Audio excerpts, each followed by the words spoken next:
결혼을 앞두고 있던 31살 여자입니다.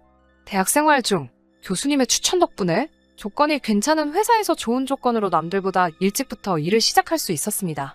일이 바쁘다 보니 돈 쓸 시간도 없어 통장에 돈이 차곡차곡 쌓이더라고요. 하루하루 일에 지치고 피곤했지만 매일같이 불어나는 돈을 보면서 힘든 것도 있고 열심히 살았습니다. 그렇게 모으던 돈이 어느 정도 시간이 지나니 상당한 목돈이 되더라고요. 약간 모자라던 돈은 어머니가 도와주시게 되면서 제 명의로 아파트를 하나 구입하게 되었습니다. 살기 위해 마련한 집은 아니었습니다. 재개발 호재가 있다는 정보를 입수해서 어머니와 상의 끝에 투자식으로 사놓은 집이었어요. 저는 여전히 회사 근처에 있는 월세방에서 출퇴근을 하고 있고 제가 산 집은 사실 회사에서도 거리가 상당히 먼 편이기 때문에 애초에 거주 목적으로 구매한 집은 아니었습니다. 집을 산 지도 아직 몇 년이나 지났는데 호재만 그대로 있고 재개발은 되지 않았습니다. 대신 집값이 엄청나게 많이 올라 있는 상태예요. 제가 샀을 때와 비교해서 벌써 2억 5천이나 상승해버렸습니다. 결혼을 앞두고 있던 남자친구한테는 제가 아파트를 가지고 있다는 사실을 숨겼어요. 앞으로 어떻게 될지도 모르는데 제가 가진 재산들을 벌써부터 오픈할 필요가 없다고 생각했거든요. 이기적이라고 보실 수도 있겠지만 요즘 안 그래도 결혼 조건 때문에 말이 많다 보니 저도 조심하게 되더라고요. 다행스럽게도 남자친구는 제가 가진 것은 아무것도 보지 않고 오직 저라는 사람 하나만 보고 저에게 청혼을 해왔습니다.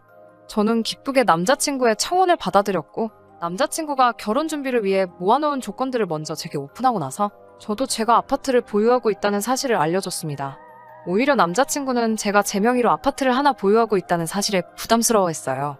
신혼집은 예비시댁에서 해주기로 했는데 그 아파트를 예비신랑의 명의로 해놓는 대신에 제 소유의 아파트도 똑같이 공동명의로 하지 않고 그대로 제 명의로 남겨두기로 했습니다. 제 명의의 아파트는 제 직장에서도 남자친구 직장에서도 거리가 상당히 되는지라 거기서 살면서 출퇴근하기에는 무리가 있었고 재개발을 앞두고 있는 구축 아파트인지라 주차장도 협소해서 두 사람 앞으로 자가용을 한 대씩 사는 것보다 차라리 새 신혼집을 구하는 게 오히려 경제적이겠더라고요. 그렇게 이런저런 조건들을 조율해가며 저도 꽃피는 5월에 신부가 되기만을 기다리고 있었습니다. 남편에게는 누나가 한 명 있습니다. 저한테는 신우가 될 사람이고 남편과는 1살, 저와는 3살이 차이가 납니다. 예비 신우는 저와 남자친구가 연애를 하던 중에 결혼을 하게 되었고 남자친구와 결혼식도 같이 다녀왔었습니다. 그때는 남자친구가 저에게 청혼하기 전이었어요. 예비 신우가 결혼할 때까지는 전혀 모르는 사이였는데 결혼식 이후로 몇 번 만나게 되면서 신우와 자주 시간을 보내게 되었습니다. 성격이 서글서글하고 친근하니 굉장히 좋더라고요. 제가 외동으로 자라서 그런지 언니가 있으면 참 좋았겠다는 생각이 들었는데 시언니이기는 하지만 성격이 잘 맞으니 정말 언니가 새로 하나 생긴 것 같았습니다. 나름 죽도 잘 맞는 데다가 취향도 비슷해서 쇼핑도 자주 다니고 심지어 입맛까지 비슷해서 둘이서도 자주 놀러 다녔어요. 오죽하면 남자친구가 자기만 빼놓고 둘이서 놀러 다닌다고 질투를 할 정도였습니다. 예비 시부모님도 저랑 신우가 친하게 지내는 모습을 보면서 둘이 전생에 친자매였나 보다 하면서 흐뭇해하기도 했어요. 예비 신랑이 저를 서운하게 만드는 날이 있으면 신우가 그놈 자식 버릇을 고쳐주겠다며 파리 안으로 굽는다는 말이 무색하게 항상 제 편을 먼저 들어주고는 했어요. 그런데 저와 예비 신랑의 결혼 이야기가 본격적으로 오고 가기 시작하자 신우가 점점 저를 멀리하기 시작했습니다. 그렇게 친하게 지냈는데 이유도 모르고 멀어지니 신경을 쓰지 않을래도 그럴 수가 없더라고요. 그래서 예비 신랑과 데이트를 하고 있는 중에 혹시 신우가 나에게 서운한 게 있는 건지 알고 있는 것이 없냐고 물어봤어요. 예비 신랑은 무덤덤하게 누나가 우리 결혼식 비용 문제로 조금 불만이 있는 것 같다고 말을 하더라고요. 말인즉슨 시댁 측은 3억을 들여 신축 아파트를 해오는데 저는 혼수만 해온다는 게 마음에 들지 않는다는 것이었어요. 저는 어이가 없었죠.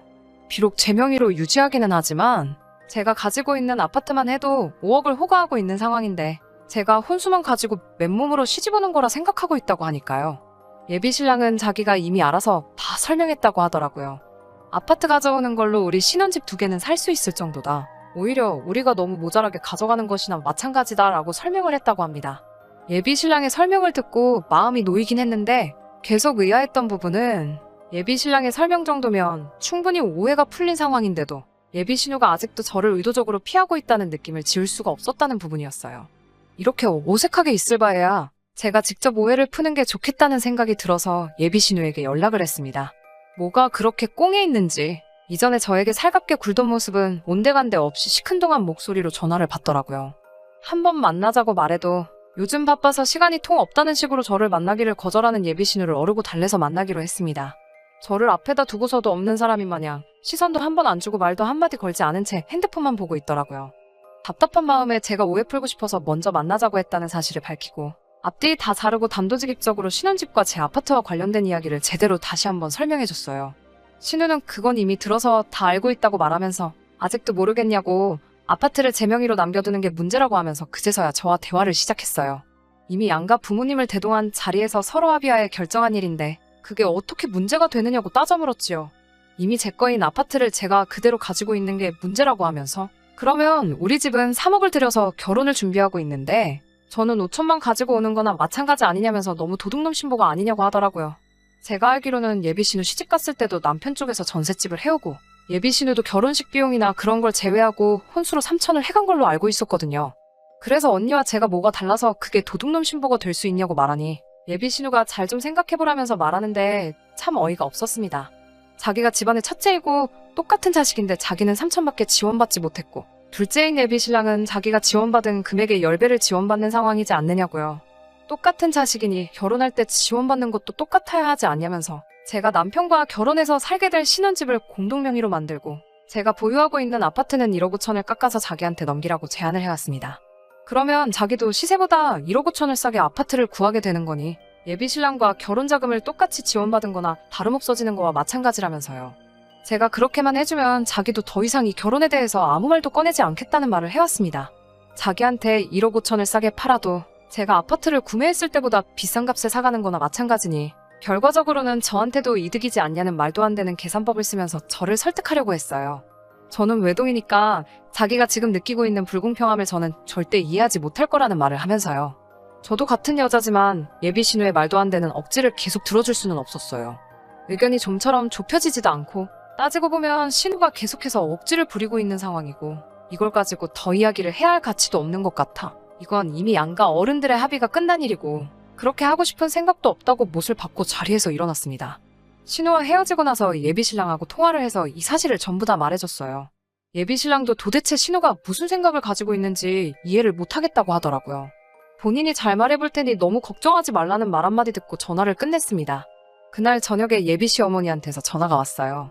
무슨 일로 전화를 하셨나 싶어 전화를 받았는데 대뜸 저한테 신혼집 공동명의로 하고 제 명의 아파트를 신우에게 넘기기로 했다면서? 하고 물어보시더라고요. 예비신랑이 말을 했는지 안 했는지는 모르지만 예비시어머니는 이미 예비신우가 저한테 꺼낸 말도 안 되는 조건에 제가 그렇게 하기로 했다는 식으로 말을 했는가 봐요. 뭔가 오해가 있으신 것 같다고. 저는 신우 제안에 그렇게 하겠다고 한 적도 없고 앞으로도 그렇게 할 생각도 없다고 말씀드렸어요. 예비시어머니는 실망스럽다는 말투로 그러냐? 하고 대답하셨어요. 잠깐 조용히 계시다가 그러지 말고 그냥 아파트를 신우에게 넘기라고 이번엔 시어머니가 나서서 저를 회유하려 드시더군요. 제 다른 것도 참 마음에 들었지만 무엇보다 신우와 제가 서로 친자매처럼 사이좋게 지내는 모습이 좋아 결혼을 허락한 거나 마찬가지라고 하시면서 제가 억지 부리고 있는 것 때문에 남매가 의가 상하는 것 같아서 마음이 아프다는 말로 시작을 하셨습니다. 신혼집을 공동명의로 돌리면 되지 않느냐. 그렇게 되면 너도 따지고 보면 손해보는 거 하나도 없는 거고 요즘 경기에 집도 잘 안 나가는데 산다는 사람 있을 때 후딱 넘겨버리는 게 돈 버는 거다. 아파트 판 돈을 내놓으라는 것도 아니고 팔고 난 돈은 전부 네 거 하면 되는 건데 가족끼리 뭐가 아쉬워서 그걸 가지고 치사하게 굴고 그러냐고요. 집값 오른 것만 따지면 결과적으로 제가 돈 번 거나 마찬가지라는 똑같은 소리를 하고 있더군요. 아는 사람끼리 원래 돕고 사는 거라고 지금이야 돈 얼마 손해보는 것 같아 아까운 마음이 들기도 하겠지만 그 복이 다 나중에 저한테 들어올 거고 어차피 결혼해도 거기에 살지도 않을 건데 뭐하러 요즘 같은 시대에 집을 두 채나 가지고 있느냐. 자꾸 욕심부려봐야 좋을 거 하나도 없다. 뭐 이런 식으로요. 제가 아파트를 살 때 저희 집에서 일부 도와준 부분이 있기는 하지만 이미 예비신랑을 만나기 전부터 제 소유였던 아파트이기도 했고 아직 재개발도 시작되지 않아 아직도 투자 가치가 충분히 있는 아파트인데 신우에게는 물론 그 누구에게도 헐값에 넘길 생각도 없고 꼭 그래야만 한다면 그냥 이 결혼은 없던 걸로 하겠습니다. 죄송합니다. 하고 전화를 끊었어요. 답답해서 창문에다 대고 소리라도 지르고 싶은 심정인데 한술 더 떠서 예비신랑에게 조금 섭섭하다는 문자를 받았습니다. 대체 뭐가 그렇게 섭섭하길래 나한테 그러는 거냐고 전화를 걸었어요. 예비신랑은 누나도 어머니도 저를 다 이미 한 가족이라고 생각해서 그러는 건데 어떻게 단호하게 그럴 수 있느냐. 자기와 좀 더 상의하고 정해도 늦은 게 아니지 않았느냐고요. 믿었던 예비신랑까지 저러고 있으니 정말 억장이 무너지더라고요. 어머니도 저를 너무 계산적인 사람이라고 하고 신우까지 가세해서 그런 사람인 줄 몰랐는데 완전 사람 잘못 봤다고 하고 있으니 자기가 나서서 해결하려고 해도 어쩔 도리가 없다고 합니다. 그래서 저도 열이 받아서 예비 신랑에게 그냥 결혼하지 말자고 했어요. 결혼했다가는 나를 완전 봉으로 보는 시가족들 등살에 제 성격까지 버릴 것 같아 더는 못하겠다고 말했습니다. 아직 저희 부모님께는 말씀드리지 않았는데 제 아파트를 예비시댁에서 포기한다고 하더라도 저는 더 이상 결혼하고 싶은 마음은 없습니다. 저는 이미 마음 굳혔거든요. 예비 시부모님부터 신우의 남자친구까지 며칠째 계속 저한테 전화를 하고 있는데 한 통도 받지 않았습니다. 그 아파트 제 명의로 평생 가지고 있을 생각도 없습니다. 남편 될 사람한테 저도 확신이 섰을 때 그때 가서 공동명의로 바꾸던지 처분해서 공동의 재산으로 만들던지 할 생각이었어요.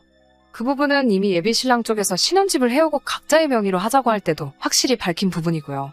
제가 예비 신랑 가족들 말 맞다나 계산적이고 나쁜 사람인 건가요? 집 하나 가지고 있는 게 유세라고 의수됐던 걸까요?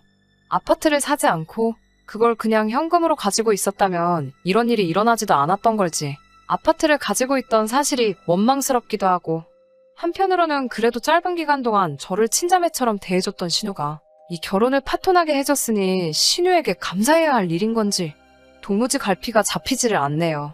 제 사연은 여기서 그만 끝내도록 하겠습니다. 목에 칼이 들어와도 파혼할 생각이니 그 부분에서는 걱정해주지 않으셔도 될 것 같아요. 아직도 제가 욕심부려 잘못한 건지 잘한 건지 도무지 모르겠어서 답답한 마음에 사연 보내보았습니다.